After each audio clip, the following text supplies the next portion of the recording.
o nosso Deus. Hoje nós vamos então concluir essa parte a respeito desses movimentos ateístas.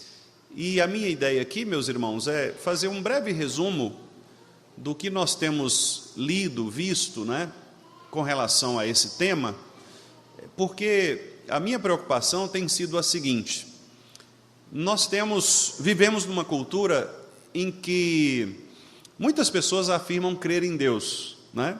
Nós somos brasileiros e todo brasileiro ele é muito espiritual, genericamente espiritual. Qualquer brasileiro que você perguntar por aí vai dizer que acredita em Deus, né? Ou pelo menos grande maioria. Mas a grande questão não é acreditar em Deus, porque nós sabemos que Tiago diz que até os demônios acreditam, né? Os demônios creem em Deus, não só creem como tremem, porque os demônios, melhor do que alguns seres humanos, eles conhecem o poder de Deus, né? Eles sabem quem Deus é.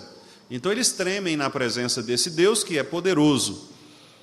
No entanto, nós vivemos numa cultura que prega algum tipo de Deus, mas ignora na prática a existência desse Deus.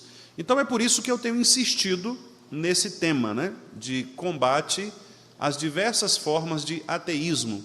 Como que esses ateístas, ou esse ateísmo, tem se manifestado na nossa época? E por que é importante, desde crianças, né, nós aprendermos que precisamos entender estas manifestações da nossa época, da nossa cultura, para a gente saber exatamente lidar contra elas, especialmente adolescentes, jovens, os nossos irmãos que estão na escola, na faculdade, né, que lidam constantemente com esse tipo de teoria, que visa diminuir a existência do ser de Deus, ou até mesmo negar, ignorar a existência do ser de Deus. E nós que já passamos por essa fase escolar ou universitária, mas que lidamos também nos embates em nossas famílias. Certamente tem alguém na sua família que questiona, não é, a existência de Deus, ou se não questiona a existência de Deus, vive como se Deus não existisse, levando uma vida autônoma, né, uma vida de uma prática moral autônoma, afastada do que prescreve a palavra. Então, eu penso que é um tema relevante para todos nós, né? Como eu disse, desde o menorzinho até o mais velho, porque isso vai mostrar o quanto nós precisamos fundamentar a nossa fé na palavra de Deus, crendo que a palavra de Deus é suficiente para nos proteger destes movimentos ateístas que têm surgido por aí. Alguns deles não são novos, né? Tem muita coisa antiga que é apenas revestida, às vezes, de outra roupagem, mas que sempre ressurge.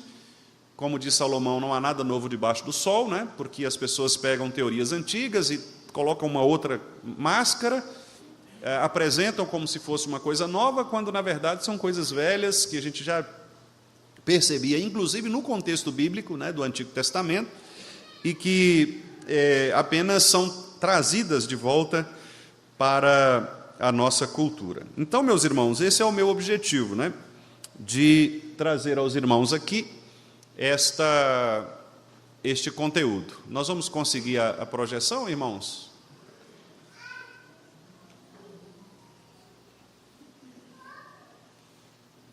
Aqui na frente e na TV, por gentileza, para que eu possa também acompanhar. Bom, enquanto os irmãos ajeitam ali, eu vou resgatar aqui o parágrafo 2º do capítulo 2 da Confissão de Fé.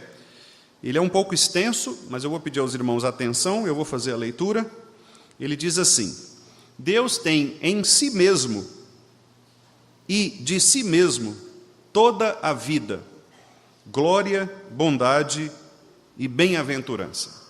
Então, a primeira frase do parágrafo 2º mostra que Deus ele é autônomo, ele é autossuficiente, ele é autoexistente. Ele tem em si e de si toda a vida. Então, Deus não recebe nada de fora, né? Deus não é completado, Deus não precisa acrescentar ao seu ser qualquer atributo, porque Ele é suficiente. Deus é autossuficiente. Por isso, não existe em Deus nenhum tipo de variação de suas perfeições. Deus não pode ser mais santo, mais amoroso, mais justo, porque esse acréscimo, ele não existe no ser de Deus, porque Deus é perfeitamente todas essas coisas. Ele é perfeitamente santo, perfeitamente justo, perfeitamente amor. Então a Deus não se pode acrescentar nenhum atributo. E isso me faz lembrar, meus irmãos, eu já disse isso aqui algumas vezes, mas vou repetir, né? Porque a repetição ela é boa para o método de aprendizagem. Quando na oração do Pai Nosso, o nosso Senhor Jesus diz que nós devemos orar: santificado seja o teu nome, talvez alguns irmãos pensem o seguinte: bom, o nome de Deus precisa se tornar mais santo, Deus precisa se tornar mais santo. Mas não é essa a intenção de Jesus Cristo quando Ele coloca esta petição na sua oração.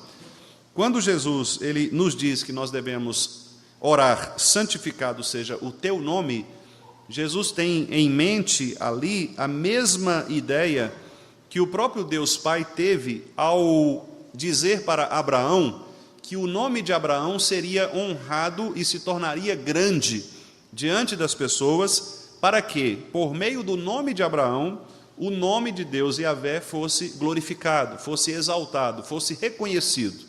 Então, em outras palavras, quando nós oramos: santificado seja o teu nome, o que nós estamos pedindo, na verdade, é que o nosso testemunho seja um testemunho santo, diferente, distinto, para que o nome de Deus possa ser percebido de maneira específica, separada, santificada, distinta dos demais nomes. Então, à medida que nós pedimos: ó Pai, santificado seja o teu nome, nós estamos querendo dizer: Senhor, faça com que o meu testemunho público seja um testemunho que agrade ao Senhor, de tal maneira que o teu nome seja distintamente percebido entre todos os demais deuses. Essa é a ideia, certo? Então não é um acréscimo à santidade de Deus, mas é uma distinção, um olhar diferenciado das pessoas para com o nome de Deus a partir do nosso testemunho. Então esta é uma interpretação que é dada inclusive pelo Catecismo Maior. Quando nós chegarmos lá na seção das orações, que está lá na frente, depois das perguntas 180, se não me engano, nós veremos isto, né? Tratando sobre as petições. E nesta petição nós veremos exatamente isso, que o nome de Deus ele é glorificado, ele é honrado a partir do nosso testemunho. Então Deus tem em si e de si mesmo toda vida, glória, bondade e bem-aventurança. Muito bem, eu vou convidar os irmãos para nós abrirmos alguns textos bíblicos aqui, para reforçarmos esta frase. Vamos ver, por exemplo, João capítulo 5, versículo 26. João 5, 26.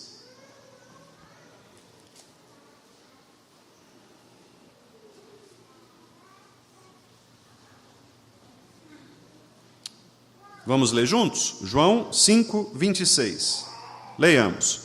Porque assim como o Pai tem vida em si mesmo, também concedeu ao Filho ter vida em si mesmo.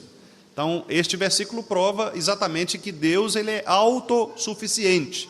Ele tem vida em si mesmo. E Jesus, que também é Deus, tem vida em si mesmo. Isso é interessante, porque Jesus, quando vai à cruz, ele entrega a sua vida voluntariamente. Muito embora, meus irmãos, nós saibamos que os homens, eles mataram Jesus Cristo por causa da sua maldade, por causa do seu pecado, é o que Pedro diz lá em Atos, né, naquele sermão inicial, logo no capítulo 2 de Atos, Pedro diz: olha, vocês mataram Jesus Cristo, vocês o levaram à cruz. Ali, quando Pedro fala isso, ele está imputando ao ser humano a culpa da morte de Jesus Cristo. Mas isso não significa dizer que tenha sido o homem quem tirou a vida de Jesus Cristo. Porque a vida de Jesus Cristo na cruz foi entregue por Ele mesmo. É por isso que o próprio Jesus disse: eu voluntariamente entreguei a minha vida, voluntariamente a dei. E na cruz, inclusive, quando Jesus morre, ele diz ao Pai: Pai, nas tuas mãos entrego o meu espírito. Ou seja, a saída da vida de Jesus Cristo, né, a morte de Jesus, foi uma decisão própria, foi uma decisão autônoma. Deci Gonçalves, vocês se lembram, né? A Deci tinha uma frase que ela dizia assim: olha, eu só vou morrer quando eu quiser.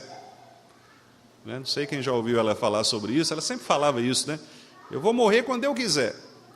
Claro que não foi assim, né? Porque os seres humanos não morrem quando querem, né? Os seres humanos morrem quando Deus quer. E às vezes há seres humanos que querem viver e morrem. Há outros que querem morrer e continuam vivos. Porque a morte ou a vida depende de Deus, né? Portanto, o ser humano não tem essa autonomia. Jesus teve essa autonomia, porque ele tem vida em si mesmo, né? Essa é uma afirmação importante do nosso símbolo de fé. Vamos ver um outro texto, Atos 7, versículo 2. Atos 7, versículo 2.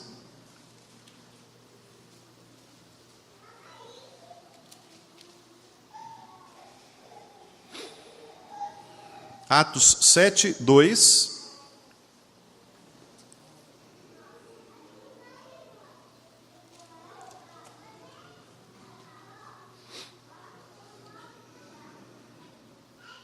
Vamos lá, juntos.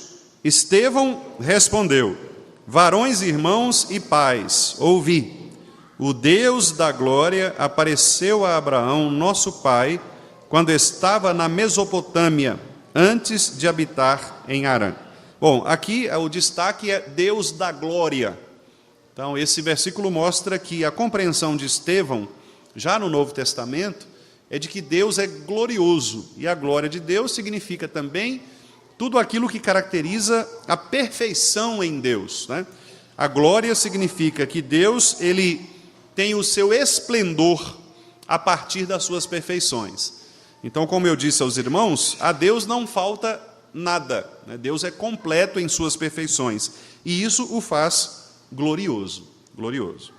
Muito bem, aqui o texto ainda continua dizendo, da confissão, ele é todo suficiente, em si e para si, pois não precisa das criaturas que trouxe à existência.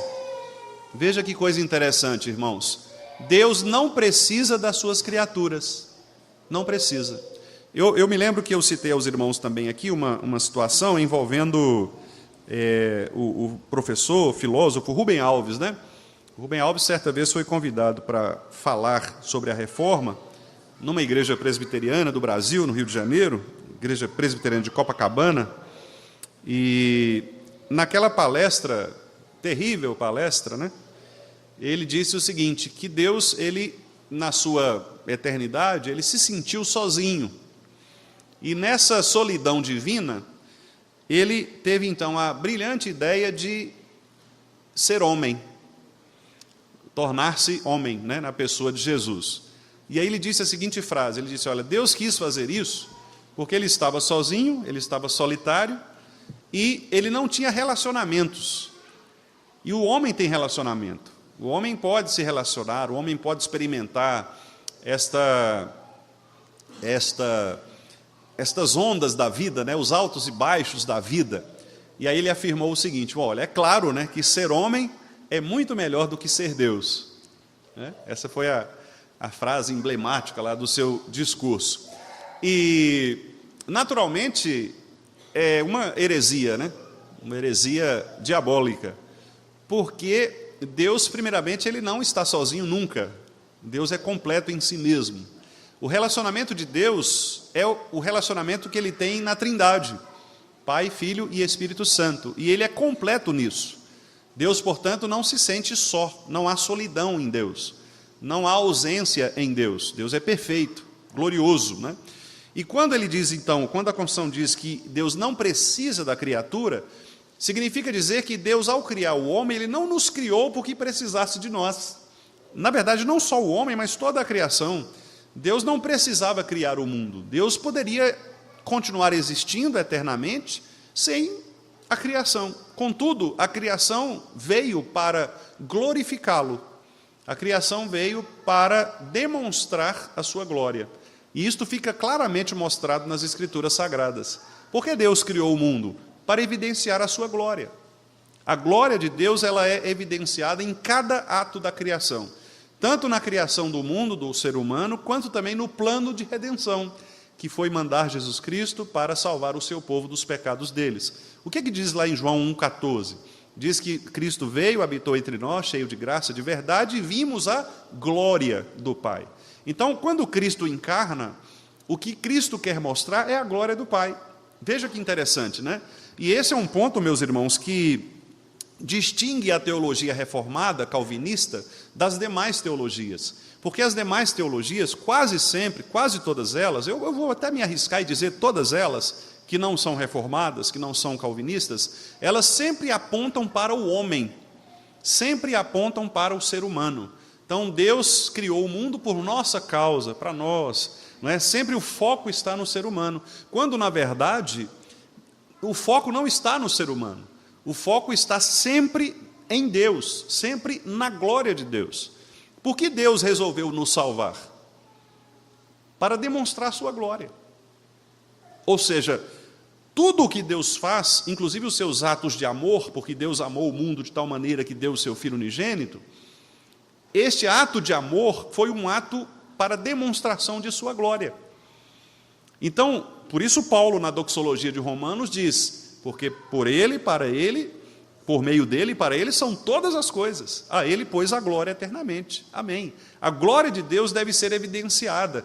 E nós vivemos, portanto, para a glória de Deus. Primeira pergunta do breve catecismo. Qual o fim principal do homem? Glorificar a Deus. A glória de Deus é a razão da nossa existência. Por que eu existo? Para glorificar a Deus. Esta é a razão fundamental do ser humano. Você não existe para fazer outra coisa.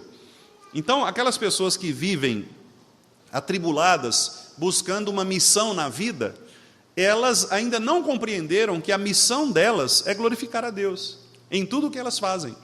Quando elas compreenderem isso, que a glória de Deus é a razão da sua vida, essa vida se ajusta, né? Se você ficar buscando a missão da sua vida, por que eu existo? Nas coisas criadas, você nunca vai encontrar satisfação. Por quê? Porque as coisas criadas, elas perecem, elas morrem. Por exemplo, se você disser, olha, a missão da minha vida é cuidar da minha mãe doente. Sim, o dia que a sua mãe doente morrer, a missão da sua vida acabou. Você se deprime, você perde a razão de viver e talvez até morra mesmo por causa disso. A razão da minha vida é construir um futuro para os meus filhos. Sim, você vai, investe tudo que tem e tal, e dá o duro, e acorda de madrugada, e faz isso e faz aquilo, e de repente os seus filhos morrem num acidente. Perdeu a razão da sua vida. E agora? O que você vai fazer da sua vida? Então o ser humano, quando ele coloca a razão da sua vida nas coisas criadas, ele corre um sério risco de perder a razão da sua vida em segundos. Por isso que Lutero escreveu o famoso hino, né? Se temos de perder família, bens, prazer, se tudo acabar. Bom, se a pessoa não colocar o seu coração no lugar certo, que é a glória de Deus, a esperança acaba, ele se torna uma pessoa infeliz. Mas, se você reconhece que em todas as coisas Deus é glorificado na sua vida, como disse Paulo, quer na vida, quer na morte, o Senhor é glorificado por meio de mim, então você encontra a razão da sua existência. Você não coloca a sua existência nas coisas criadas, você coloca a sua existência naquilo que é eterno, porque Deus e somente Deus é eterno. Então, por isso a confissão coloca, Deus não precisa das criaturas que trouxe à existência.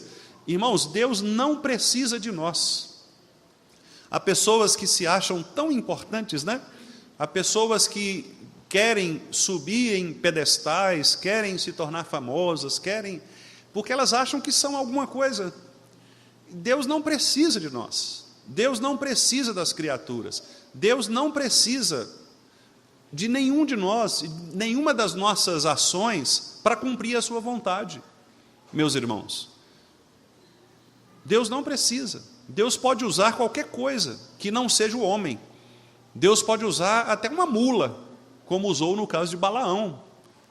Deus não precisa de você. Nesse aspecto, entendam bem o que eu vou dizer, nós não somos mais importantes do que uma mula.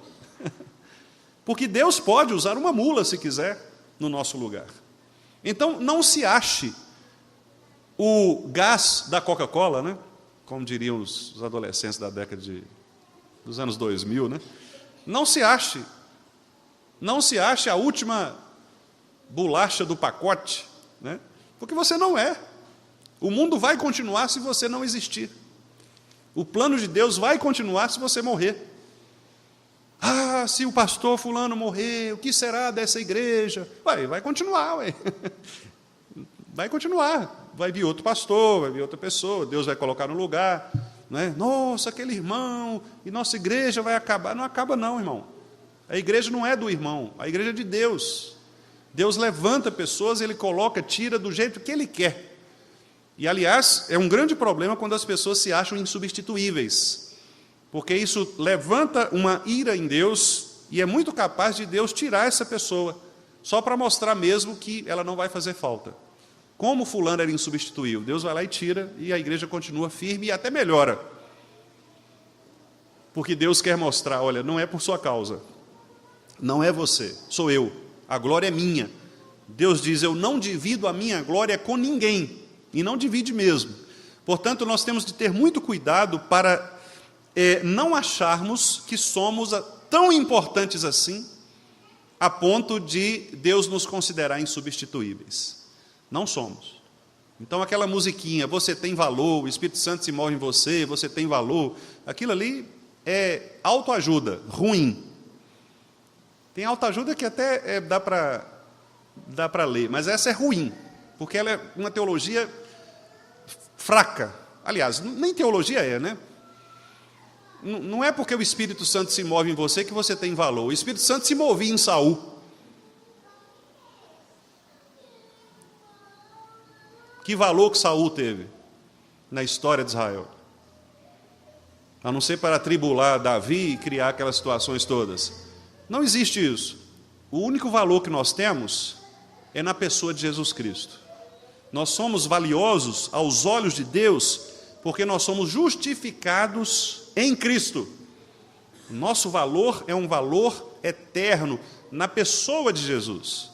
Mas isso significa dizer que eu não devo me considerar melhor do que o outro. O que Paulo fala nas relações humanas lá em Efésios? Paulo diz assim, considerai o outro superior a si mesmo. E depois ele diz, sujeitai-vos uns aos outros no amor de Cristo. Não é assim? Então o verdadeiro servo é aquele que serve. É exatamente aquele que se considera menor. É aquele que se considera sem importância, porque é esse que será usado por Deus. Repare que aqueles que foram chamados pelo Senhor, todos eles se consideraram pequenos diante da missão. Jeremias, Moisés, não é? Senhor, eu não posso falar, eu não sei falar. Senhor, eu sou isso. Senhor, eu não tenho habilidade. São essas pessoas que Deus resolve usar. Isso não significa dizer que você não tenha que se preparar, que se habilitar, que se esforçar, que aprender, que adquirir conhecimento. Não, o que eu quero dizer é que o coração dessas pessoas era um coração humilde. Não obstante elas tivessem todas as qualificações dadas pelo próprio Deus, elas não se consideravam aptas. Nenhum deles disse, Senhor, eu estou aqui, eu sou bom mesmo no que eu vou fazer. Não, Senhor, olha, tem misericórdia de mim, porque eu preciso de Ti, eu preciso de Tua graça. Paulo, por exemplo, era um irmão extremamente capaz, de muito conhecimento filosófico, teológico, religioso. No entanto, Paulo disse, olha, eu joguei tudo isso fora por causa da sublimidade do conhecimento de Cristo. Eu não dependo destas coisas, não são estas coisas que vão governar o meu ministério. Então, meus irmãos, humildade sempre, né? O começo da grandeza é ser pequeno. O acréscimo da grandeza é ser menos. A perfeição da grandeza é ser nada. Esta é uma frase do evangelista Dwight Moody, em que ele disse a respeito da nossa necessidade de sermos menores todos os dias. Perguntaram uma vez para Agostinho o que é que nós precisávamos ser para nos aproximarmos de Deus. Ele falou 3 coisas. A primeira, humildade. A segunda, humildade. A terceira, humildade. A A humildade, portanto, faz com que nós reconheçamos que Deus não precisa das criaturas que trouxe à existência. Ok? Vamos ler aqui o texto de Atos 17, 24 e 25. Atos 17, 24 e 25.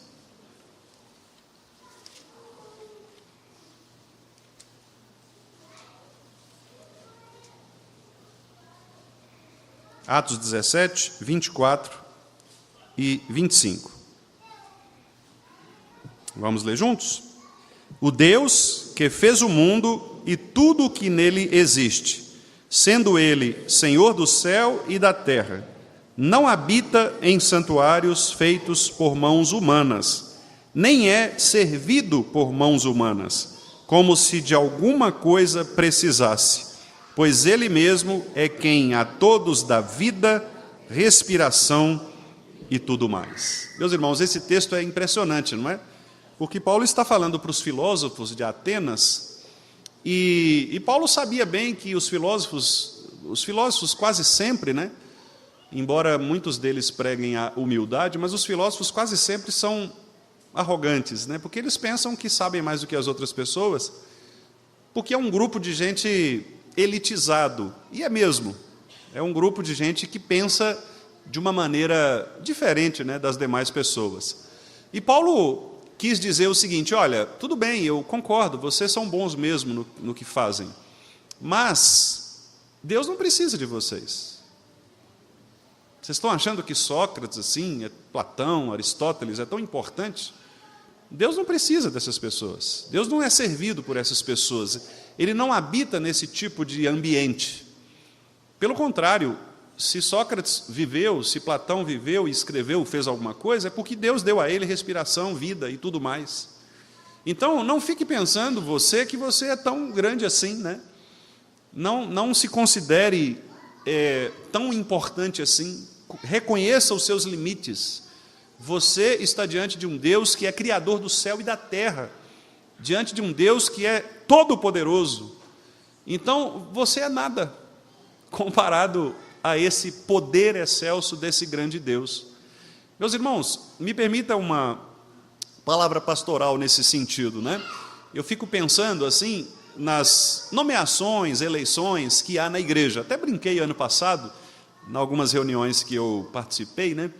E eu dizia aos irmãos e às irmãs que era proibido dizer não, né? Quando fosse escolhido, eleito, etc. E eu penso assim mesmo, porque eu acho o seguinte: se Deus... Bom, o irmão Tiago disse aqui agora, nós vamos orar, pedir a Deus para que nos revele a pessoa certa, nós vamos indicar, a pessoa será eleita. Aí, de repente, você é eleito e diz assim: não, eu não quero, eu estou cansado, eu já fiz muito pela igreja, já servi muito a igreja. Bom, embora eu particularmente respeite essa opinião, porque nós não devemos obrigar ninguém, né? Pedro diz que a vocação, ela é uma vocação que não pode ser por constrangimento. Nós estudamos isso, inclusive, lá no ano passado. Ninguém pode ser constrangido. Mas eu fico pensando, bom, o que será que há nesta pessoa de tão grandioso assim, de tão importante assim, que ela possa dizer: ah, chegou minha hora, agora eu não vou mais, já fiz muito, né? Bom, por que esse argumento? Se a quem nós estamos servindo é um Deus todo grandioso, e eu imagino, se você recebesse um convite para servir a um governador, a um presidente da República, se você fosse convidado para participar de uma grande cerimônia pública, será que você rejeitaria também com tanta... que é isso? Né? Tomar um café no Palácio do Planalto, isso aí a gente faz todo dia, né? Então, eu fico pensando, bom, por que diante de Deus nós temos um comportamento assim tão, né, às vezes, relaxado? Então, pensem nisso. Pensem nisso. Deus quer que nós nos comportemos diante dele como servos. E não importa que tipo de tarefa você é chamado a fazer, não importa. Não importa. Se Deus quer que você seja um auxiliar de um diácono, se Deus quer que você faça o café, se Deus quer que você aperte os parafusos, soltos da igreja, se Deus quer que você ajude na limpeza, se Deus quer que você sirva como diácono, se você sirva como presbítero, se você sirva como presbítero docente, como pastor, se Deus quer que você esteja pronto, sempre com a seguinte ideia em mente: Deus não precisa de você. Se Ele está te chamando, é um grande privilégio, porque se Ele te chama e você não aceita, Ele simplesmente chamará outro. Ou você acha que Deus vai ficar implorando, batendo no seu coração, derrubando a porta de sua casa: meu filho, eu preciso mais de você, se você não for. Deus não vai fazer isso. Não há nenhum lugar da Bíblia em que Ele faça isso. Jesus, quando passava, dizia: levanta e me segue. Ah, Senhor, mas eu estou... Você que sabe. Jesus não ficava, sabe? Irmão, você tem que aceitar, irmão. Aceita, irmão. Irmão, você é importante, irmão. Irmão, não. Quer, não. Não quero, sim. Então, acabou. Quem perde é você. Não é Deus. Não é a igreja. É você quem perde. O privilégio de servir é seu. Certo? Quem está perdendo o privilégio de servir é você. Não é Deus que fica chateado de não ter você servindo a Ele. É você que está perdendo o privilégio de ser servo de Deus. É o oposto. Deus não vai ficar nem um pouco chateado com a sua recusa. Mas você vai perder o privilégio, a oportunidade, as bênçãos reservadas para aqueles que servem a Deus com o coração aberto. É você quem está perdendo. Deus não perde nada com isso. Então pense nisso, pense, porque assim você verá que as funções que nós temos na igreja do Senhor são privilégios, são benefícios, meus irmãos. E não há função mais importante do que outra. Paulo, ao discutir os dons, lá em 1 Coríntios, Paulo diz que todo dom é importante. E o dom mais excelente é o dom do amor. E o que é o dom do amor? É o serviço voluntário. Amar é servir ao outro com o coração desprovido do desejo de receber recompensas. Isso é amor. O amor de Jesus Cristo, o que Paulo diz em 1 Coríntios 13? O amor, ele é aquele que doa. Ele não espera recompensa. Ele faz sem receber, sem mirar recompensa.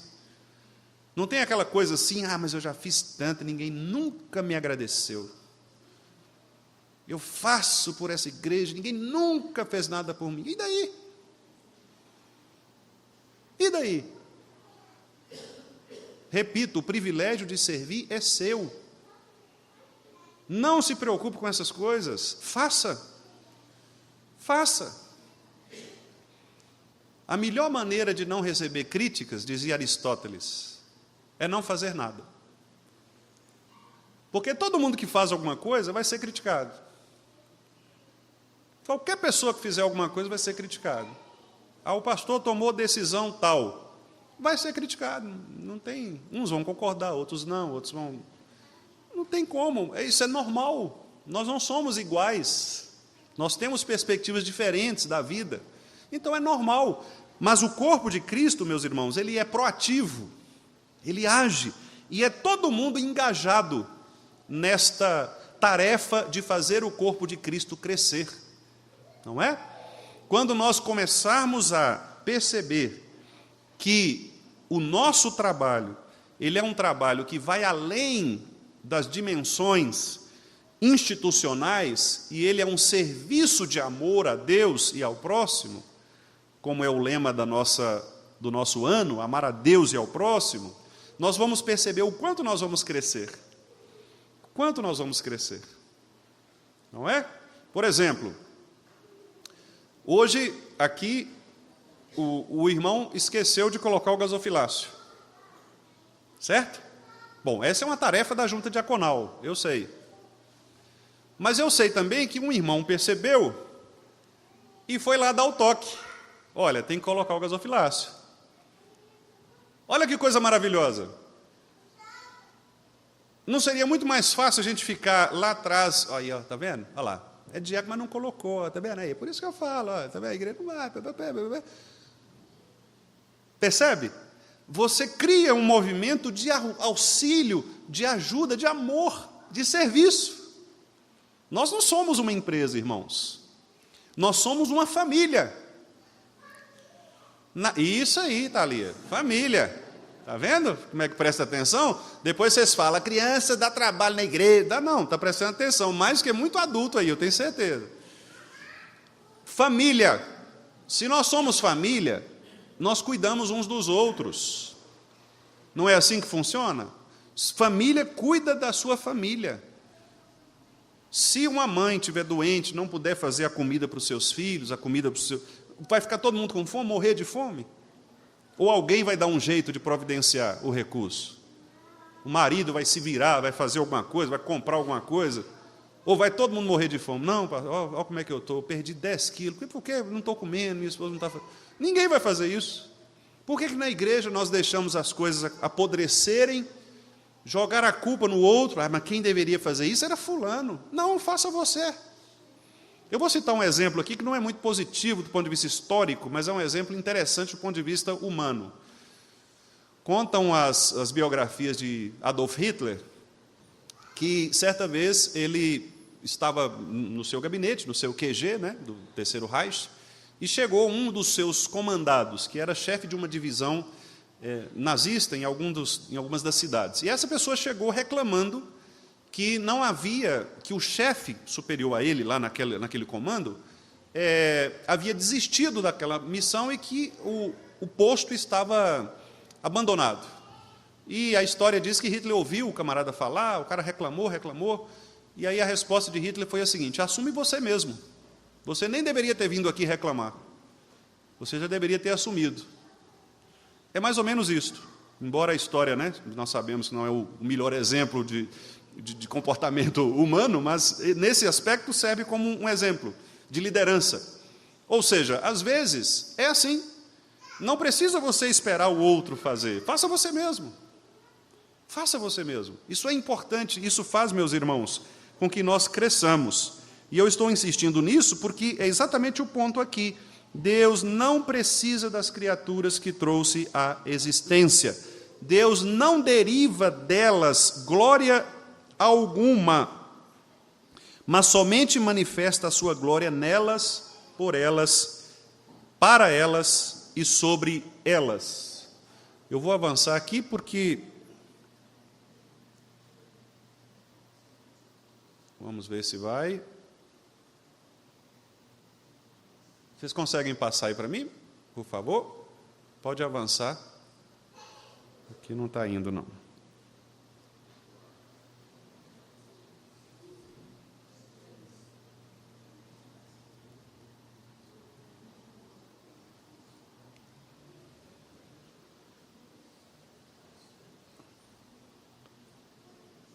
Bom, enquanto os irmãos vão avançando ali, eu continuo aqui na leitura.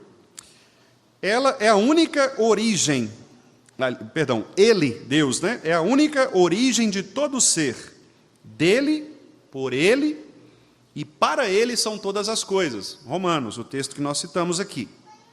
Sobre elas, sobre essas coisas, Deus tem soberano domínio. Veja só, irmãos, para fazer com elas, para elas e sobre elas tudo quanto quiser. Pode avançar um pouco? Isso, aí. Exatamente aí. Veja o finalzinho lá, está vendo, irmãos? Deus tem, olha só, Ele é a única origem. A única origem. Então, nada que existe fora de Deus. Deus é a origem de todas as coisas. Paulo diz lá em Colossenses, né, a respeito de Cristo, em Cristo tudo subsiste. Ou seja, a existência de todas as coisas deriva de Cristo. Todas as coisas. As visíveis e as invisíveis. Eu tenho insistido nisso. Por exemplo, como o homem tem a compreensão do que é justo? Em Cristo. Um dia desses, uma irmã de uma outra igreja me perguntou: pastor, eu sei que as verdades maiores, as verdades universais, elas apontam para Cristo. Mas de que maneira uma verdade corriqueira, trivial, ela pode apontar para Cristo? Por exemplo, quando eu afirmo assim, né? esta parede é branca. Como que esta verdade pode apontar para Cristo? Bom, a minha resposta para ela foi a seguinte: olha, toda verdade, ela só é verdade em Deus, porque Deus é a verdade, Jesus é a verdade.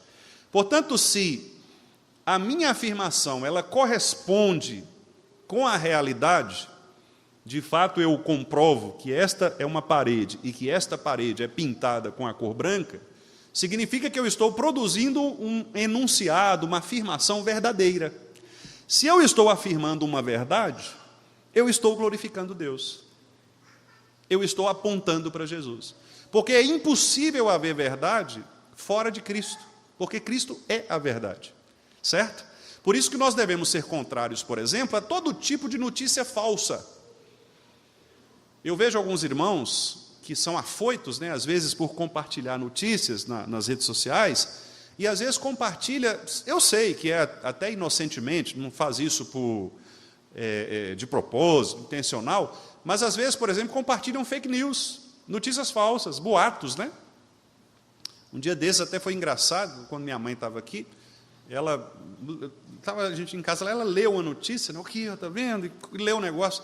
Aí minha irmã falou assim: mãe, isso aí é mentira, isso já foi desmentido, é fake news. Tá? Porque às vezes a pessoa vê ali na rede social e já acha que é verdade.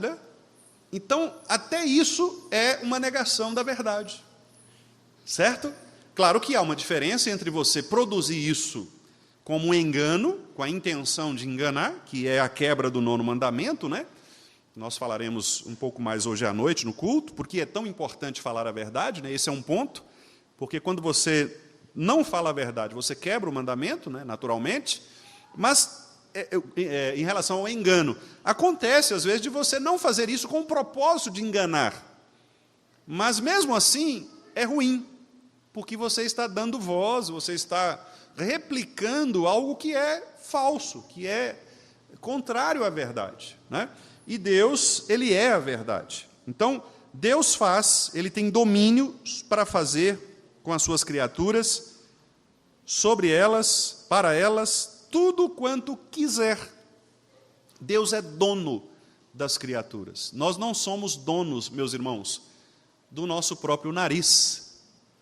Não é? Este senso de independência que as pessoas têm, de afirmar, não, cada um com a sua vida, eu sou dono do meu nariz. Esta é um senso enganoso, pecaminoso, em alguns casos. Porque nós não somos donos de nós mesmos. O nosso dono é Deus, e Ele faz conosco o que bem quiser. Ele nos coloca onde quer. Ele interfere na nossa vida do modo mais extraordinário que nós possamos imaginar. Pensa na vida de Jó, tranquilo, rico, fazendeirão, cheio de filhos, de boa, bem casado, e de repentemente, como diria um amigo meu lá de São Caetano do Sul, de repentemente vem uma situação e destroça a vida de Jó. Ele pediu? Não. Ele não pediu para sofrer. Tanto é que ele fica indignado. Mas, Senhor, peraí, o que eu fiz para merecer, Joguei pedra na cruz, diriam alguns, O que eu fiz para merecer? Não, ele não fez nada. É porque Deus faz com as criaturas o que Ele quer. É simplesmente por isso. Deus faz com a criatura o que Ele quer. Não é porque você é bom ou porque você é ruim que Deus está fazendo algo com a sua vida. Tem pessoas que pensam isso, Uma vez eu fui visitar um senhor que estava enfermo, e aí foi uma pessoa comigo acompanhando. A primeira pergunta que o moço fez quando entrou na porta, ele estava no quarto assim, Aí chegou e tal, olhou, cumprimentou e falou assim: o senhor está nessa situação aí, eu preciso fazer uma pergunta para o senhor está dando o dízimo direitinho? Aí eu pensei, o que tem a ver uma coisa com a outra, Porque, quer dizer, eu estou sofrendo porque eu não estou dando o dízimo? Pode ser, mas pode não ser também. Como saber? Deus faz com a criatura o que Ele quer. Nós sabemos que há consequências de pecados. Eu sei que há. Por exemplo, se uma pessoa ela faz uso de bebida alcoólica de maneira descontrolada, é claro que ela está atraindo para si problemas, né? Nós sabemos que o uso de bebidas alcoólicas de maneira acentuada e tal vai criar problemas na pessoa. O fumo, o uso de drogas, outras drogas, né, ilícitas, uma vida, um sedentarismo, por exemplo, e outras coisas. Isso podem causar, e essas coisas podem causar naturalmente problemas na pessoa, problemas psicológicos, problemas hormonais, problemas físicos, etc.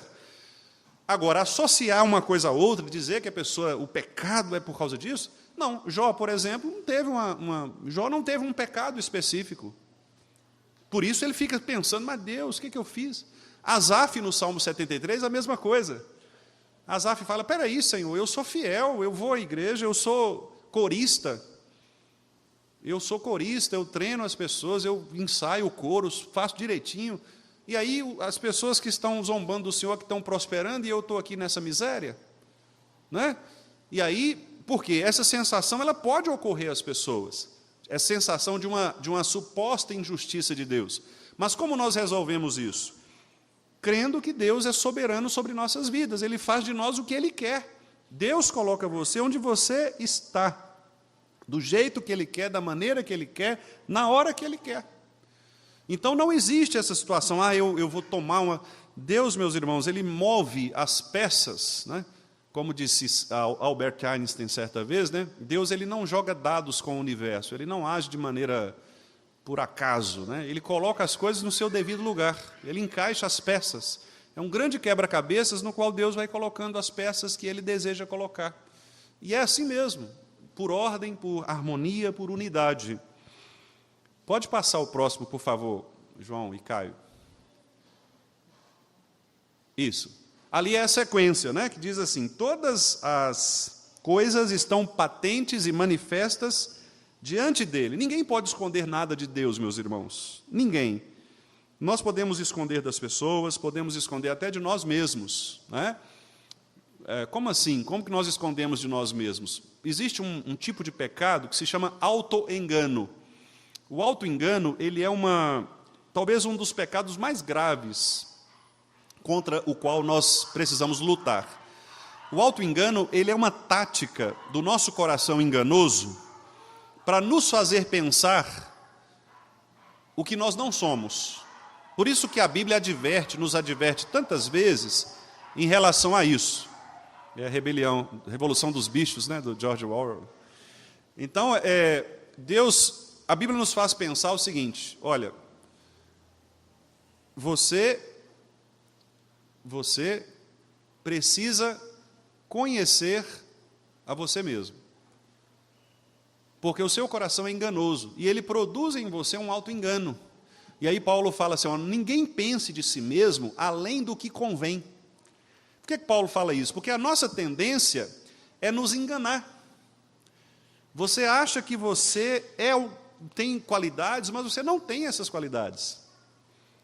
E a própria palavra de Deus revela a você isso, e as pessoas com quem você convive revelam isso.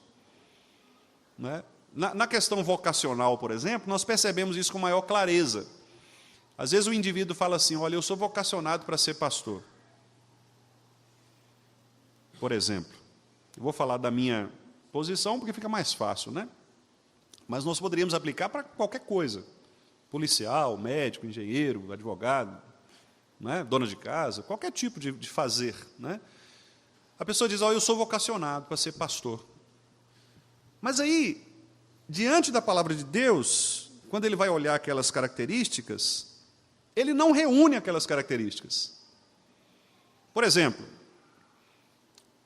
marido de uma só mulher, que tenha filhos crentes, que não sejam acusados de dissolução. Aí você olha para a vida do indivíduo, ele foi casado 3 vezes. Tudo bem que o texto ali fala de uma mulher por vez, né? Mas é estranho, me parece. O indivíduo foi casado 2, 3, 4 vezes, os filhos não estão na igreja. Depois, diz lá, que tenha domínio de si. O cara pesa 160 quilos. porque não consegue parar de comer. Que domínio ele tem? Não irascível. Primeira reunião do conselho, o cara pula no pescoço do presbítero para matar. Não é vocacionado. É simples assim. Irmão, você pode ser guarda de boate, mas pastor não tem jeito. Nós teríamos que agir dessa maneira. No entanto, nós temos medo de fazer essas coisas, né? Os irmãos que lidam aí no presbitério sabem disso, que às vezes são situações que você fala, olha, esse indivíduo não é apto para o ministério. Apto para ensinar. O camarada não sabe ensinar. Você pergunta para ele, quais são os 10 mandamentos? Ele não sabe. Não precisa rir, não, isso é verdade, já aconteceu. Num exame de presbitério. Relaciona os 10 mandamentos. O cara tremeu, não sabia quais eram os 10 mandamentos. Como é que ele está apto para ensinar o povo de Deus? Certo? Isso eu estou pensando nas qualificações bíblicas. Né? Mas aí a gente tem outras questões também. Então, eu estou pensando assim,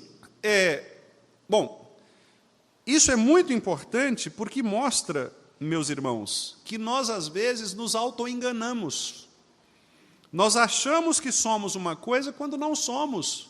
E quem vai dizer isso para nós? Em primeiro lugar, a palavra de Deus. Porque diante da lei de Deus, nós somos expostos. Romanos 3,19. A lei existe para revelar o nosso pecado. Quem nós somos. Quando a gente é colocado na frente da lei, você pensa assim, eu não consigo. Por isso que você precisa de Cristo. Em segundo lugar, as pessoas. A igreja vai dizer se você é vocacionado ou não. A igreja vai reconhecer em você as suas habilidades. A igreja vai saber se você é um presbítero que será, por exemplo, paciente, não irascível, quando a situação pegar fogo. Quando você tiver uma crise na igreja ou no conselho, como que você vai administrar isso? Será que você vai perder as estribeiras? Não é? A igreja vai saber disso, porque as pessoas acompanham você. Só que, repito, nós às vezes produzimos um auto-engano no nosso coração. E às vezes eu digo, não, eu sou, insisto, e vou, e Deus vai nos quebrando.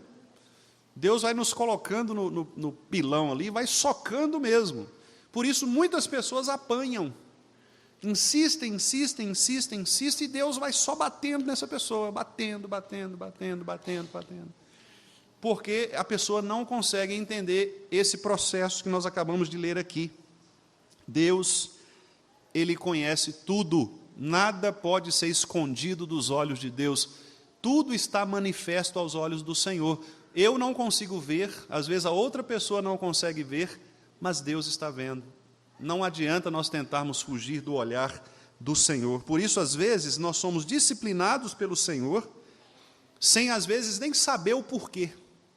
Mas Deus quer moldar em nós um novo comportamento para nos fazer mais próximos dEle e configurar a nossa vida para parecermos mais com Jesus Cristo. Esse é o propósito divino, muito embora nós nem sempre o reconheçamos. O seu saber, irmãos, é infinito, infalível, independente da criatura, de sorte que para ele nada é contingente ou incerto. Eu disse aos irmãos aqui o que significa contingente, né? Contingente é uma situação que sobre a qual você não tem controle. Eu até usei o exemplo aqui, né? Se você, por exemplo, se eu digo assim, eu vou soltar este controle aqui, ele vai cair ou vai subir? Naturalmente, vocês vão dizer para mim que ele vai cair, né? Sempre tem alguém com uma lógica meio estranha, vai subir, né? Mas não vai não, ele vai cair, por causa da gravidade, né? Isso é necessário, certo? É algo que vai acontecer. Então, se eu soltar este controle, ele subirá ou cairá? Vocês responderão, cairá. Por quê? Porque necessariamente ele vai cair por conta da gravidade. Agora, se eu perguntar assim, mas se cair, ele vai quebrar ou não? Em quantos pedaços? Aí já é algo contingente. Por quê? Porque isso vai depender das circunstâncias. Dependendo da posição que ele cair, da altura aqui, do peso, etc. Quer dizer, vai depender de uma série de cálculos para você dar probabilidades, né? que a matemática trabalha muito com isso. O que é provável são as probabilidades, certo? Isso é contingente. Deus não trabalha com contingências, com probabilidades. Se o Bruno fizer isto, eu vou agir assim. Mas se ele fizer de outro jeito, eu vou agir diferente. Não. Deus não depende da criatura, né? Por isso o texto diz aí, independente da criatura, certo? Ele é santíssimo em todos os seus conselhos. Já vou terminar, irmãos, daqui 3 minutos. Ele é santíssimo em todos os seus conselhos, em todas as suas obras e em todos os seus preceitos. O que significa isso? Que ele é puro. A santidade de Deus aqui é a sua pureza quanto aos seus propósitos. Nós não. Nós não somos completamente puros. Deveríamos ser, mas o pecado gera em nós motivações, às vezes, questionáveis, né? Infelizmente, por exemplo, existem pessoas que entram no ministério porque o ministério, diferentemente dos demais ramos das profissões, é um emprego certo, né? Uma pessoa que se torna candidato ao presbitério, depois ele é aprovado no seminário, ele vai ser examinado no presbitério, o presbitério é obrigado a designar para ele um campo. Então, o emprego já está garantido. Nenhuma outra profissão você passa por isso, né? Se você forma em direito, por exemplo, não quer dizer que necessariamente você já tem um emprego garantido. Se você forma, sei lá, um curso em eletrônica, não quer dizer que você vai ter um emprego garantido. No caso do pastorado, tem, né? Em tese, você tem um emprego garantido. Então, infelizmente, isso pode acontecer.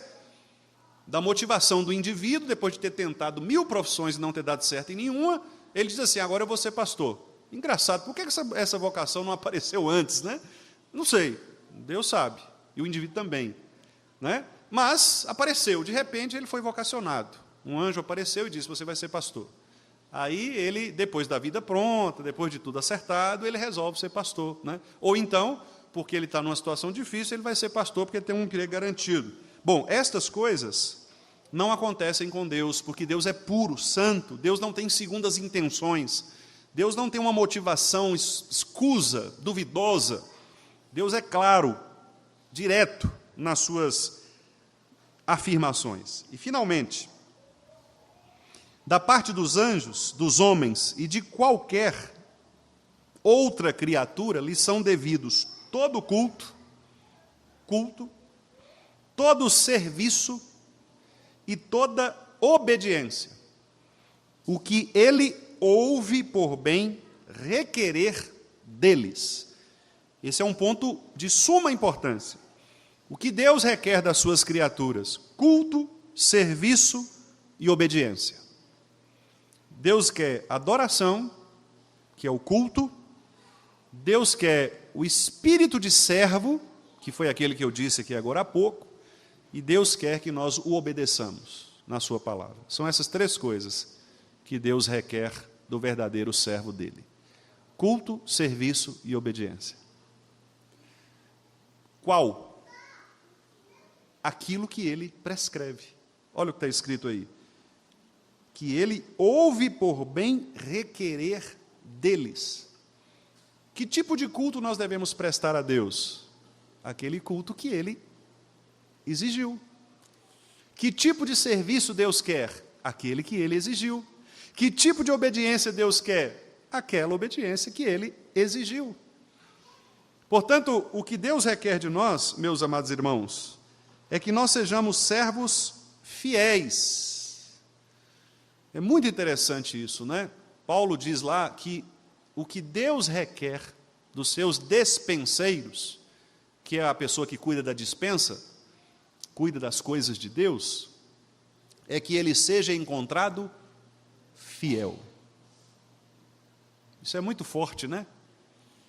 Porque o que Paulo está dizendo é que Deus não quer aparência. Deus não importa se você é careca ou se você é cabeludo. Se você tem olho azul ou preto. Deus quer que você seja fiel. Você é fiel? Essa é a pergunta. A preocupação não é se você é uma pessoa Eu me lembrei de uma situação aqui, vou contá-la. Quando eu estava no seminário, entrei no seminário, nós tivemos uma prova do reverendo Canelhas, Alberto Canelhas, faleceu, reverendo Canelhas, foi meu professor de homilética, né, e prática de pregação. Reverendo Canelhas foi um grande professor, ele era gago, mas, curiosamente, ao pregar, ele não gaguejava. Ele desenvolveu uma técnica, né, ele pregava muito fluentemente. Foi pastor muitos anos da igreja da Lapa, em São Paulo, e foi meu professor no seminário, lá no JMC, né, de pregação, de homilética. E a primeira prova que nós tivemos com ele deu a prova e saiu da sala. E aí ele disse assim, ele voltou e falou assim, olha, vocês vão terminar a prova, e depois que vocês fizerem toda a prova, vocês vão escrever embaixo, vocês vão colocar FF. E aí ninguém sabia, né, o que era isso, né? Aí, beleza, fizemos. Aí no final, aluno de primeiro ano, aquele negócio, meio tímido, né? Não queria perguntar muito. Aí alguém perguntou, falou, ô Berendo, o que é esse FF aí? Aí ele falou assim, fui fiel. Não me interessam as outras coisas, me interessa isso. Aí aquilo foi impactante, né? Porque naquela hora que dava vontade de colar, né? Dava vontade de olhar para a prova do lado, né? Fui fiel. E aí não é uma questão de você estar diante de um professor, você está diante de Deus, né? E aí você lembra do primeiro mandamento, diante de mim. Lembra que eu tenho falado disso? Corandel. Nós estamos na presença de Deus. Um pai precisa vistoriar, de vez em quando, o que o seu filho está olhando no celular? Precisa. Mas o filho dele precisa saber que ele tem que ser fiel a Deus. Porque se ele tiver mais medo do pai do que de Deus, ele não é um crente de verdade. Nós precisamos ter mais medo de Deus, meus irmãos, do que das pessoas. Porque Deus tem os seus olhos sobre nós. Deus nos domina. Deus requer de nós culto, serviço e obediência. Não adianta nós fugirmos do Senhor. Você pode ser, aparentemente, uma pessoa muito fiel à igreja, aos seus pares, aos irmãos em Cristo, mas pode não ser fiel a Deus. Mas Deus conhece o seu coração. Deus sabe quem nós somos. Um pastor, ele pode ser muito aparentemente fiel às pessoas, à igreja, visto como um trabalhador, como uma pessoa que dá vida pela igreja. No entanto, talvez não seja ele fiel a Deus.